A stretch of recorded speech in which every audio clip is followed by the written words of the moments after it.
accessories you can get for your flute are those for cleaning and care.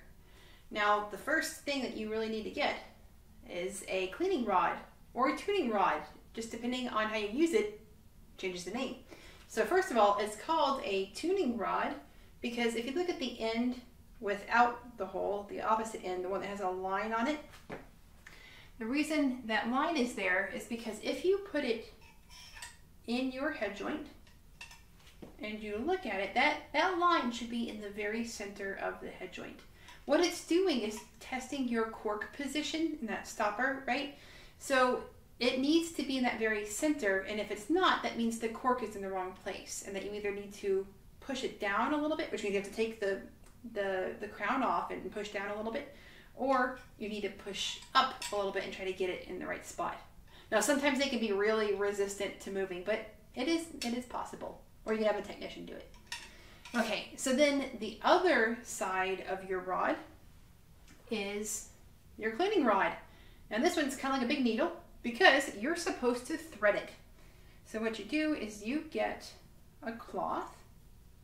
This is just an old cloth here, but it does the trick.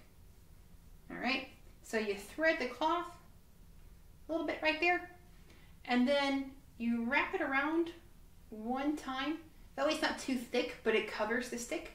And it's especially important that you cover the stick when you're cleaning your head joint, because if you try to put this in here and that's not covered, you're going to be banging the top of your head joint here on the bottom of your stopper. You're going to be banging that with your stick. And plus all the spit and stuff isn't coming off because the stick isn't going to absorb anything. So you wrap it around, and then you twist it around a little bit, right? Take it out. And then you do the same thing for your foot joint in your body. Although you could just pull those through if you want. I mean, there's no top. You could just stick it in one side and pull it out the other. And you should do that every day, or at least every time you finish playing. You don't want to leave spit and stuff in your flute. That's just kind of gross. So yeah, make sure you clean it out, because you don't want all that just staying in there. It's smelly and nasty. Yeah. Okay. So it's important to me, I think it's important that you get a wooden rod. So they usually come in three materials. It's either wood, plastic, or metal. Now, metal is nice and strong, but it can scratch your flute. So just be careful. If you have a metal one, just make sure you really cover it before you put it in there. Plastic is not going to scratch your flute, but it's kind of flimsy, so it's kind of hard to really just kind of get it in there. So I always prefer wood, and they're not terribly expensive. So if you don't have one, I would recommend getting a wooden one. Now, as far as the cloth goes, I recommend cotton. Cotton is nice and absorbent, but it doesn't get too sopping wet too quickly.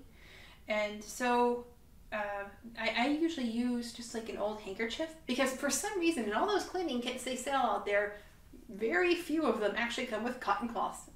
Like, I don't get it. I don't know why. But if you can't find one, just get an old handkerchief. If you don't have one, go to a store and just get a handkerchief. I mean, you know, they're not that expensive. And these work just fine. Sometimes they cut them in half so that way they fit a little bit better inside the flute if they're too big. You don't ever have to kind of jam it in there. All right, if you don't have cotton, silk is also a good alternative. A lot of people like silk. To me, it gets a little too wet a little too quickly, but that's the only thing. It does a good job otherwise. You want to avoid anything that's like cheesecloth. That's just a little too delicate. It's probably going to rip and get stuck inside your flute. You don't want microfiber. Not that microfiber is bad, it's just it's thick. And if you try to put it in there and it's thick and you're trying to shove it in there and it's not really fitting, that's probably not the best thing to do. You don't want to get it stuck in there. You don't have to jam it in there. And also there's some microfiber that has those little fuzzies on them. Like, you don't want the ones with fuzz. You don't want the fuzz coming off and getting in your flute. So if it is microfiber, it just needs to be the solid, like, kind. You don't want the fuzz on there. Okay, your cloth, you should wash it every once in a while. You don't want it to get nasty, so make sure that you either put it in the, wash it in the sink, or put it in the washing machine or something. Yeah, just once a month or something like that, so that way it stays kind of fresh. There are other options too, by the way.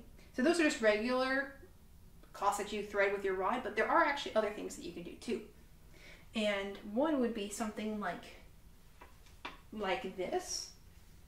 This is actually for my bass flute, so it's got microfiber on it because it's really big for a bass flute. I probably wouldn't use this for a regular flute, but it's got a string on it. And then you just drop it down the body, and then you can pull it through. It makes it easier than having to kind of put your rod all the way through. It's a little faster. It's kind of nice, especially for a bass flute, such a big instrument. It just goes all the way through. Doesn't work very well for the head joint, of course, because there's no opening on the head joint. So you have to use a regular rod or just use your rod to push this in. So one thing that I actually really like is called a flute flag. And it could just be like this one part here at the top, but I love the ones with extensions because you can screw them on like this, and it's a really long stick. And what's fantastic about these is that you do not have to take your flute apart to clean out the inside, which is great if you're in the middle of a rehearsal or a performance or something like that and you've tuned and you don't want to lose your head joint position. Use this. Like, when I get that spit out, use that without messing everything else up. It's really nice. It's one of my favorite things. And those should also stay clean too. Make sure if you use the string thing or the flute flag, make sure you wash those too, just like the regular cloth. Okay, and do not keep those cleaning items inside your hard flute case. Now, I mentioned this earlier, but I'm going to say it again. You do not want to keep your cleaning cloth that you just got all that spit and stuff out, and you put it right there in your case, right on top of your flute. You know, all that stuff is just, it's sitting right there in it. It's not a good idea. Which is another reason why you should also avoid something called a pad saver. So those are like these little fuzzy sticks that you stick in there, and a lot of people just stick them in there and they leave them. And it's like, it's not doing anything, you know, because you're leaving all that spit that you just collected, you're leaving inside the middle of your flute. So that's not a good idea. Also because they're fuzzy, and remember those little fuzzy things can come off and get stuck in your flute. So in general, I would avoid those. Okay, so those are the main things that you need for cleaning the inside of your flute. And again, you should probably be cleaning that every day. But you also want to make sure that you're cleaning the outside of your flute. Now the best thing for that is a microfiber cloth. And this is just a dry, plain, nice soft microfiber. Remember, not the fuzzy one, right, but just the regular solid kind. Now there's some with polish and some without, and I would just recommend that you get one without polish. Now sometimes flute players, we like things to be really nice and shiny. I mean, isn't that why we play the flute to begin with? It's such a nice, pretty, shiny instrument. But you don't always want to get those little spots. Like sometimes you can see, you know, those little in between the cracks. You really want to get in there. Just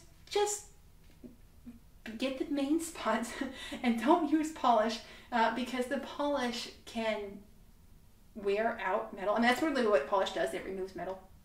And not only can you remove metal in the wrong places, but you can also get the polish like gunked up in your mechanism if you're trying to get in there, right? So just leave the polish for a technician when you get it looked at yearly for your COA. So better not to do that yourself and risk damaging your instrument. So use a nice dry cloth. And like I was saying, you want to make sure you get the big open spots. You don't want to get in these little corners because while you might see the dirt and stuff in there, you don't want to risk accidentally like ripping your pads.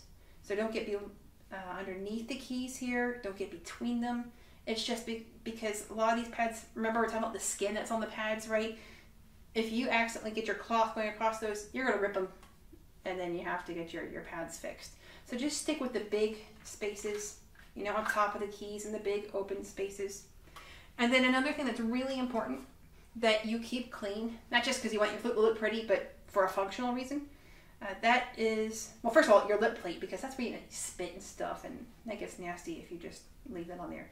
But even more important than that is the tenons of your flute. Now, the tenons are the parts where the flute, the head joint, connects to the body, or the body connects to the foot joint. So it's the parts that slide on. And you want to make sure that these stay clean, because if they get dirty, it gets really hard to put them together, to put the pieces together. So if you've ever had that experience where you're trying to put your head joint in your body and it just like, you know, it just doesn't want to go and you have to shove it in there, Shoving's not a good idea, by the way.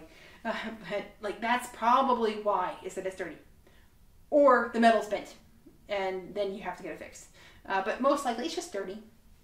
And so you just want to make sure it stays nice and clean. That's the best way to make it sure it's smooth and easy to go in.